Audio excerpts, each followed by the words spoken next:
Hashem, we've had a lot of days of studying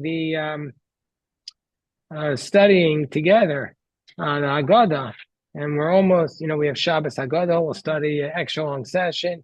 Shalosh extra long, extra not that long. Don't worry. I don't want to scare anybody. And then Sunday night, and that'll be our last study session before I head off. But let's talk about the let me press record. Oh, I'm recording already. Let's talk about what Rabbi Gamliel says. It's towards the end of the Maggid section. Rabbi Gamliel used to say, "Kol shelo Rabbi Gamliel haya omer, kol shelo amar shlosha dvarim elu b'Pesach lo yatsa yedei chovaso." Whoever has not said these three things on Pesach has not fulfilled their obligation. Ve'elu hein Pesach, matzah, and maror. And this is the Pesach, matzah, and maror. But it's not just saying them.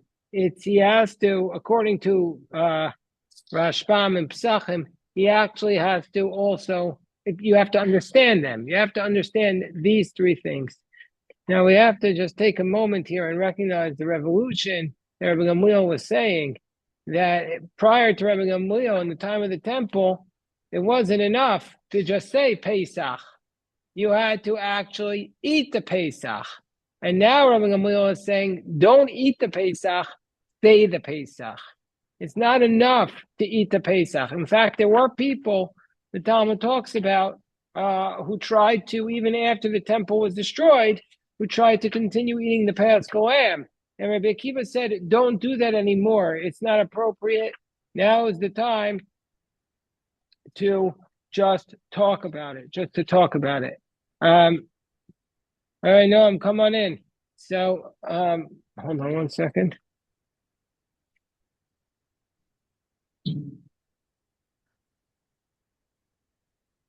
Hold on, I want to get this with the commentary. Okay. So what's the source for this idea? There's a big discussion here, a big discussion amongst the commentaries. So where does this appear? Rabbi Gamliel's statement appears in the Talmud Pesachim 116b. There he says, Pesach al shum shepasach. God, what does the word Passover mean? What does it mean? Passover what? Pass over the homes. But in our Haggadah, we say it differently. We don't say that. In the Mishnah, it says, Pesach al shum shepasach.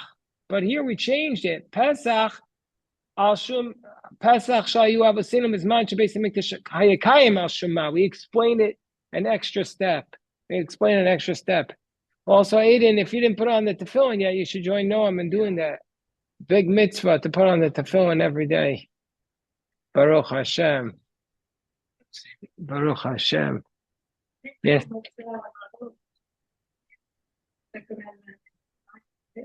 So,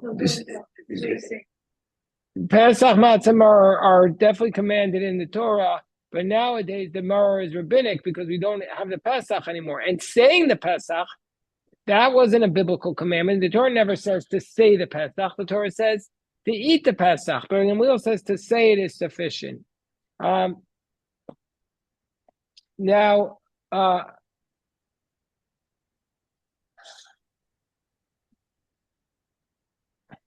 according to, let me explain this. According to Rashbam, that this is not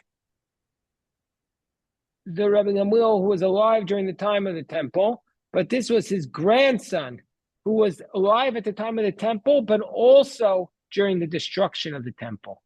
So this makes this teaching even starker, meaning to say he saw the destruction of the temple, and everybody around them said, "We're finished. We can't move on. We're done." And in that context, he said, no, we can move on. That just took tremendous strength in the face of destruction. I mean, we have Yortzites tonight, 2 Yortzites that we're commemorating. And when you think about with somebody, obviously you think about it, but I'm just saying, just to contextualize, somebody who's suffered the loss of of a lifetime, that their partner, how do they have the strength to move on? So on a similar level, Rabbi Gamliel was, the Jewish people suffered their loss of everything that they stood for, everything that they believed in, the temple, the sovereignty, but in that context, they said, we will move on. And Rabbi Gamliel said, virtual is sufficient. The virtual is sufficient. We're studying the Haggadah, Moshe. We're studying the Haggadah. Yeah, we have Haggadahs here. Not the Chumash. Okay. So what? We have Haggadahs here. So the Rashbam says,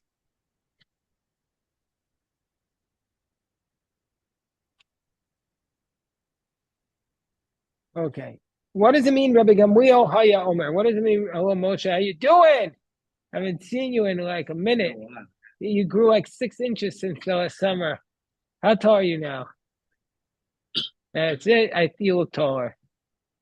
Don't you think so? Okay, we'll measure you afterwards. Moshe. I just haven't seen you in a long time. And you really grew up, Baruch Hashem. You had a good year? Yeah. All right, I love it. Okay, so what does it mean, Rabbi Gamliel? We're studying the passage of Rabbi Gamliel Haya Omer. You see that, Noam? You see where it says Rabbi Gamliel Haya Omer? Here, give that to me. We're talking about how Rabbi Gamliel, after the time of the destruction of the temple, everybody was saying we can't observe we're done with Pesach. What are we supposed to do? There's no Karban Pesach. So Rabbi Gamliel Haya Omer, that he said, whoever just says about, you just say the Pesach and you just study about the Pesach. This is what the Gemara Menachos, if you pass me that Gemara there, I think it's 110. This is the Gemara in the Karban. I think it's 110. Let me look it up. I think it might be 110 B or A. I don't know. Oh, here we go. Oh, the very last page of Menachos tells us here. Here it says the following. It says, here's what it says. He'd been studying about sacrifices for now like more than a year, all the laws of the sacrifices. But in this context, at the very, very last page, where the rabbis obviously didn't have the sacrifices anymore. So what does it say? It says this.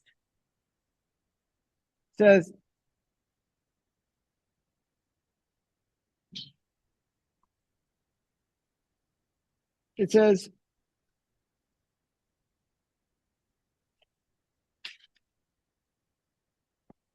in the Talmud right here, it says, Rabbi Yochanan Omer, Elu Talmidei Chacham ha'asukim beHilchos Avoda, those Torah scholars who are studying about the service of the temple, Ma'ohem HaKosav Ki'u Nivna Mikdash B'Yabeim. It's as though they built the temple. And what's the source? Reish Lakish says, it says, Zos Torahs la'olel ha'minchava ha'chatas v'ha'asham. That's from our parasha this week. So you have a Dvar Torah for this Shabbos. It says, this is the laws of the Ola, the Mincha, the Chatas v'ha'asham. Koa osek b'Torah, whoever engages in Torah study, ki'ilu hikriv Ola mincha chatas v'asham. So it's as though we brought it, but then comes a different teaching. Says Rava, Koa osek b'Torah eino tzarech lo Ola lo mincha v'lo chatas. Whoever brings an Ola, whoever studies Torah, does not need an Ola or a mincha or a chatas. Meaning to say, you don't need it. You just need the Torah study. And then one last explanation. It says Rabbi Yitzchak, Ko osik b'Torahs ba'asham ki'u hikri v'asham, ko osik b'Torahs chatas. So the very end of our Gemara of Menachos, after we've been studying about the laws of sacrifices for years now, tells us the very end of it tells us that whoever engages in Torah study is superior to the one who brings a korban. So like we're praying for the rebuilt temple, but we don't need it. All we need to do is to study Torah. And that's what Rabbi Gamliel is saying. You don't need the Beis HaMikdash. All you need is to study about the Korban Pesach. So this is what he's saying. Rabbi Gamliel is saying we don't need it. I'm not saying it wouldn't be very nice, but we don't need it. All we need is the Torah study. You can't live without the Torah study. Kobe, Baruch Hashem, I'm so happy you're here. Making me so happy. Baruch Hashem. Okay, so why does it say we're studying? You know what we're up to, Aiden? Rabbi Gamliel Haya Omer. Yeah, have that place, Eitan? Kobe, you have the place? Okay, so bring the Haggadah here and I'll show you the place.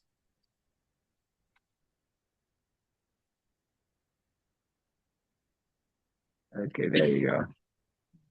Bring it here, I'll show it to you. All right, Kobe. Looking good. You got a fancy haircut there. Yeah, I decided to just chop it. Whatever works for you works for me. We're up to this part. So what does the phrase mean there? Rabbi Gamliel Haya Omer used to say. So it means to say that every year he said it. He didn't just say it once. He used to reinforce this message. That others say, here's another explanation, it's coming to teach us that just like Rabbi Gamliel would say it, we also had to say it. Wow, another explanation. This one's radical.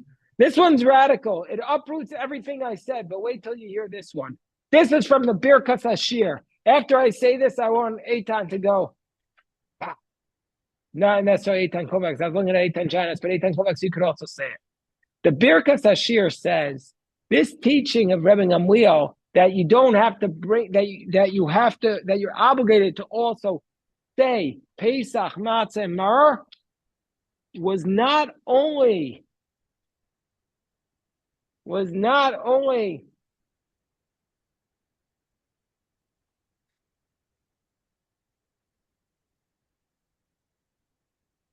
even during the time when the temple was standing. That's what Rabbi Gamliel said. So even when everyone was bringing the sacrifices, the Paschal Lamb, Rabbi Kiva said that's Rabbi Gamliel said it's not enough. Even then, you had to say about the Pesach. So let me ask you a question. So what is the Pesach? If somebody would ask you, what's the Pesach? What's the Pesach, Noam? What's the matter? You looking for the place? Yeah. Oh, come on, Aiden. Come on. What is going on here? This is only in Hebrew. Do you want it with English too? Oh, you're right here. Oh, wow. So that was my train of thought, but it's right here. So Rabbi Gamliel, I totally lost what I was going to say. I had something good lined up. Ask me what the Pesach. Oh, thank you, Noam. Thank you. What is the Pesach? We're saying you have to speak about the Pesach. What's the Pesach? What's the Pesach? What? What is it? But what is it? Explain it. Yeah, so tell me more. You're saying good, but say better. Why are we doing the Paschal Lamb? So this is what the Haggadah says. You have to explain it. Pesach. Here, Moshe, read the Pesach. Yes, in Hebrew. What do you think?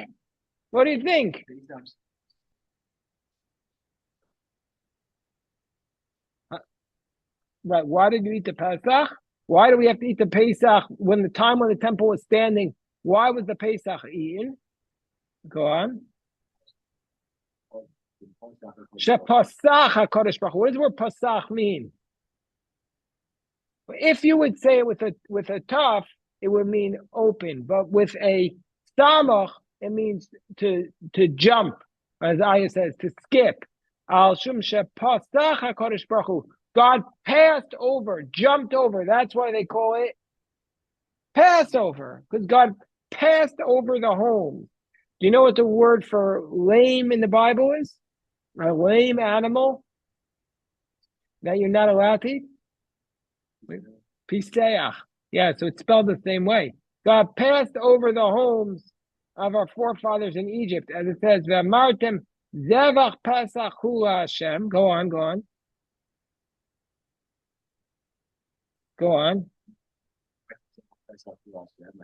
看als je vast had dat we in Israël niet zijn. En de noodkom te zijn is in die Christen bij die voor all of these something.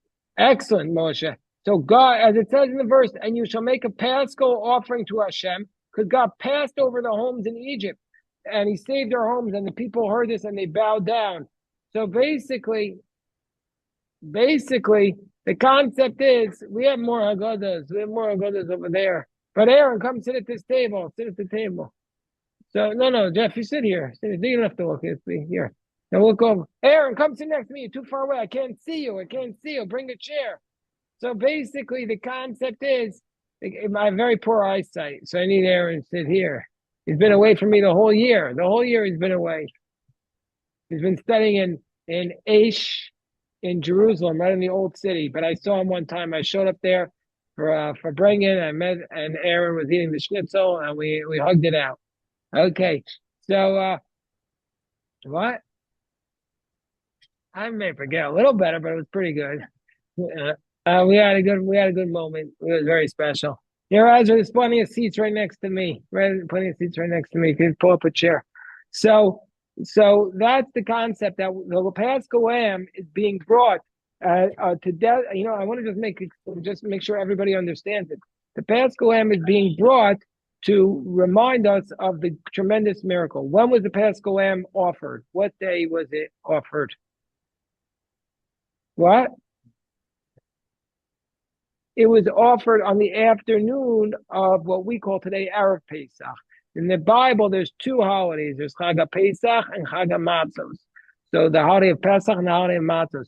So they would slaughter the animal. All of Israel would come in three groups. The Gemara in Pesachim tells us, and there would be so much blood there that the blood. Wow! Everybody, come on in. Don't sit in the back, Aryeh and Aviel. Sit right up here. There's plenty of space here. So that all of Israel would be slaughtering the Paschal lamb in three groups, and there would be so much blood that brought that day that the blood would go up to the knees of the Kohanim. We learned about this in Menachos, that they would take extra blood and scoop it up at the end and apply it just in case some of the blood spilled from the cups. And they had a whole assembly line, and they did a census then. They counted, I think they counted 1 million spleens that day, which means that there were 10 million people. You could look up AI. Somebody look it up on AI. AI is very unreliable. Very unreliable. I told you the story about Yossi Pollack. Did I tell you the story about Yossi Pollack? I'll tell you the story. But first of all, Aviel, look up. How many people did the slaughter the Paschal lamb in the temple according to the Talmud and Pesachim? And you'll see, I think they found 1 million spleens that they counted during the time of King Agrippus, maybe. See if you can find that Gemara in ChatGPT. No, but ChatGPT, Gemini is not reliable. I'm down. It's in my doghouse because what happened was my mother-in-law said, wouldn't it be nice if you got for our Seder Haggadah with Shabbos Miros in it? And I said, yeah, that'd be nice. So I looked it up, not for the Seder, the Shabbos Miros, but for Shabbos, which is afterwards. People don't want to bring their benches to have the chametz on it. So I looked it up on Gemini. It'd say Korah makes a beautiful edition of Haggadah with Shabbos Miros. So I took Gesundheit. So Rabbi Yossi Pollack, who's a friend of mine, I called him up and I said, and he runs Koren in America. So I said, I'd like to buy the Haggadah with Shabbos Miros. He said, we don't make it. I said, yes, you do. Gemini says you do. He said, no, we don't. So there's a machlokas between Gemini and the people who actually make it. They just make stuff up. Which is a pretty innocuous thing about Haggadah of this. But you imagine people rely upon it. Like actually they're using artificial intelligence now all the time in radiology readings. So they're just making stuff up. And then let's say a person thinks that they have like a concerning test, and then they'll get very scared, and then it'll be like a few weeks until they say, no, it's just AI making stuff up. I mean, that could happen to anyone. Okay, so now what's this idea that they have, that whoever does not say these three things, what's the source for the idea that you have to say these three things specific? Oh yeah, what did you find, Aviel? I found according to Pesachim 64b. Yeah. There's older reported 600,000 pairs of kidneys. Kidneys, not spleens. So 6 million people came. And then At a minimum. And who was the king then? It was a king who did the census. He counted it, doesn't it say? Okay, so I was off by 4 million, but a million here, a million there. Pretty soon we're talking real numbers. What? Yeah, that's right. So I got Agrippus. Okay, I got a little bit right. I got enough to look it up. Okay, I'm sorry, but Jeff, you were saying. So what's the source for this idea that you have to say 3 things? So, it's basically based on the biblical idea. And then it says, whoever does not say these 3 things has not fulfilled his obligation. What obligation? What obligation? So you have not fulfilled the obligation of matzah. Yeah, so but the obligation towards to eat it, not to talk about it. So what obligation? What? So it could be that he's telling the story of the Exodus. But the interesting thing is, according to many explanations say he has not fulfilled even the mitzvah of matzah. That if you don't eat the matzah with an explanation, if you don't understand it, you haven't fulfilled it. Let me ask you a question. Let's say somebody eats the matzah on Seder night. Let's say they're a Jew. It's possible you have Jews like this. They don't really pay attention to their Jewish, and they go into Giant, and Giant says, "You buy $50, I'll give you a free box of matzah." 60. So the guy says, "Okay, I'll take home the crackers," and he goes into his house, and it's Seder night, and he turns on the Nationals game because now the Nationals are playing again, and he says, "Okay, I'll put some of my pork on the matzah." Or he doesn't even have to be pork. He puts some cheese on his matzah and eats matzah on Seder night. But he's not intending to fulfill the mitzvah of matzah. He's just intending to eat a cracker.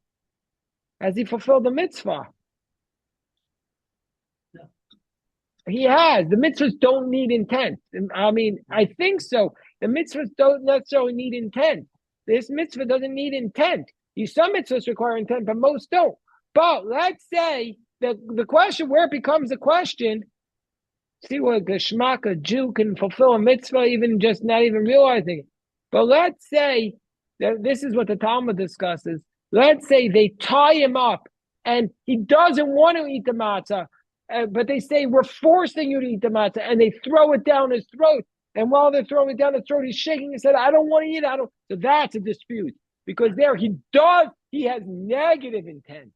So neutral intent is okay.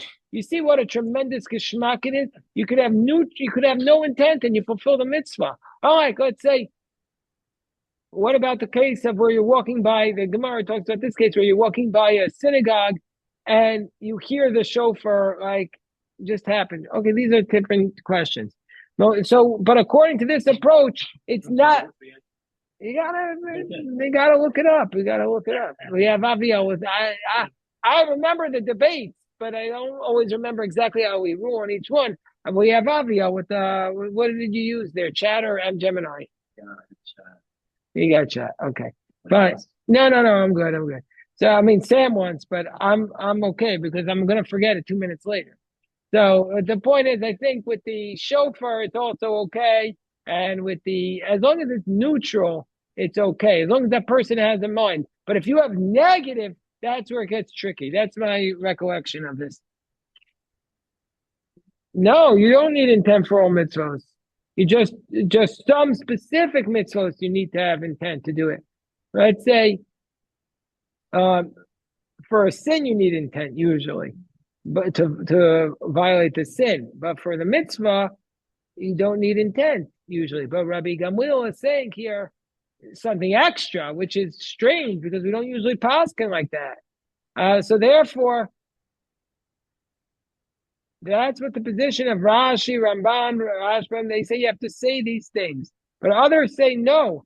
That what Aryeh said, it's not the mitzvah of matzah because it wouldn't make sense. Why do we need to talk about it? Never do we have any other example Like, do we ever say you haven't fulfilled the mitzvah of shofar if you don't talk about the shofar and explain what it means? We don't say that.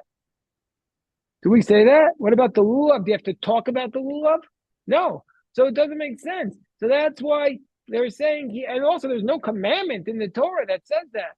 So must be that it's talking about the mitzvah of telling the Exodus story, which is what Aryeh said before. So there's a lot to talk about this, but let's just say another thing about this. Another question. Why is the Pesach mentioned first? Actually, first we eat matzah and mar, and then Pesach in the Torah. So why is the Pesach before matzah and mar? It says, don't we have the idea that Pesach is supposed to, according to the Talmud, is supposed to be eaten after matzah and mar, so you're eating on a full appetite? So why is it said Pesach and then matzah and mar? So some say because the Barbanel says, maybe Aya has this, because of the tremendous miracle that happened with it, that happened with the redemption. The Bris Halevi says that this was the first mitzvah we had of these items, was the Pesach. And others say that, to my mind, it's because the matzah and maror are right there, where you actually have them. But the Pesach, you might think it doesn't apply. So it's the biggest chiddush of all. And you still have to do this mitzvah. Okay, anyway, these are just some of the ideas. We're not going to be able to go through all of them because now is the time to daven mincha. But Baruch Hashem, we have Shabbos Haggadah on Shabbos afternoon. And then on Sunday night, we're going to really have a geschmack. But look at what a geschmack group. This is like such a tremendous lift. Baruch Hashem to everybody here. Baruch Hashem. Yeah, Shabbos afternoon. Yeah. Not in the morning. No. Yeah, it's for the IDF. You see the cap, the helmet, and it's green. Yeah, Baruch Hashem, and that's why I have tzahal on my face. What? Yeah, it's very spitzy, and guess where I